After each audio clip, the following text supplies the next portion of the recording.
It was reported today that the Trump administration will be revoking Obama-era legal guidelines in which the federal government encourages college to use race as a factor in admissions, as if they needed encouragement. If that's the case, it'll be a long-awaited blow in favor of equality and civil rights and standards in American life. In more and more parts of our life in this country, critical decisions are being made simply on people's appearance, on their race or gender, instead of on actual measures of achievement or merit, and that's terrifying. Obviously, one of the places where merit is most critical is in medicine. We trust physicians to make life or death decisions. They do every day. Competence is critical there, obviously. But medical schools don't see it that way. When applying to medical school, two critical factors are an applicant's GPA and the score on the medical college admissions test, the MCAT. It goes without saying that a prospective doctor ought to have excellent grades and a high MCAT score. You'd want that for your doctor.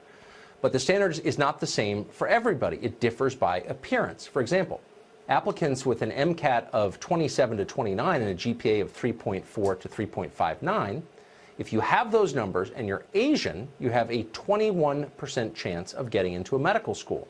If you're white, you have a 29% chance of getting in with those numbers. But if you're Hispanic, you have a 60% chance of getting in. African American applicants had an 81% acceptance rate with those numbers. In other words, with identical scores, an African American applicant was 4 times as likely to be admitted as an Asian purely because of appearance. Vijay Chokal Ingam knows more than most people about the dark underbelly of medical school admissions. He is of Indian heritage, but he wanted to go to medical school. So he shaved his head and started going by his middle name, which is Jojo. He presented himself as African American. He says it made all the difference and got him into medical school. He has written a book on this experience. It's called Almost Black. We spoke to him recently.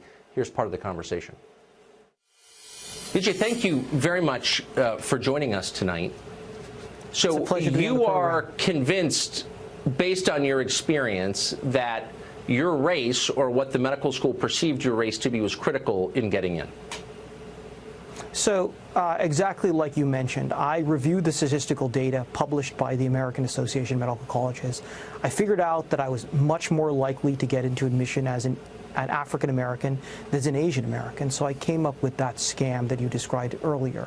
I managed to get into Washington University, and get waitlisted at Washington University and the University of Pennsylvania, which are the 3rd and 4th best medical schools in the country at the time, and I managed to get into St. Louis University School of Medicine, despite the fact that my 3.1 GPA was dramatically lower than their average of 3.7.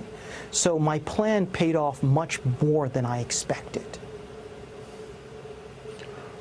What does it say about the people who run medical schools that they'd be willing to lower standards for physicians, many of whom, wield scalpels for a living, cut people open, in the name of some abstract diversity goal? That seems reckless.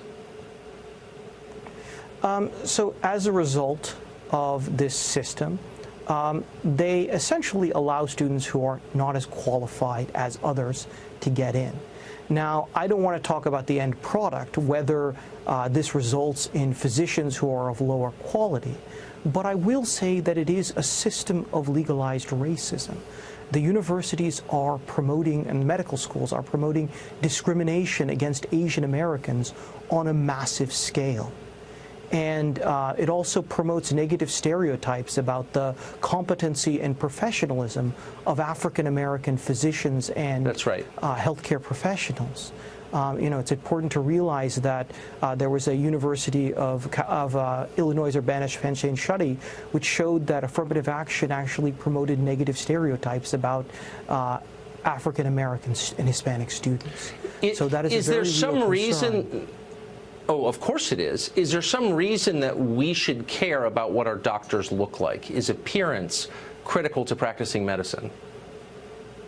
So, first of all, I never graduated medical school, so I can't say that is. But ultimately, we want to live in a society where you judge someone based on merit. Your race should not be relevant to your ability to practice medicine or anything effectively. That's not the type of society which we want to promote, necessarily. Yes. Well, I'm sure you've taken criticism for this. I think you're a hero for doing it, and I would love to hear your critics explain exactly what you did wrong, because they can't. Thank you for joining us tonight. I appreciate it.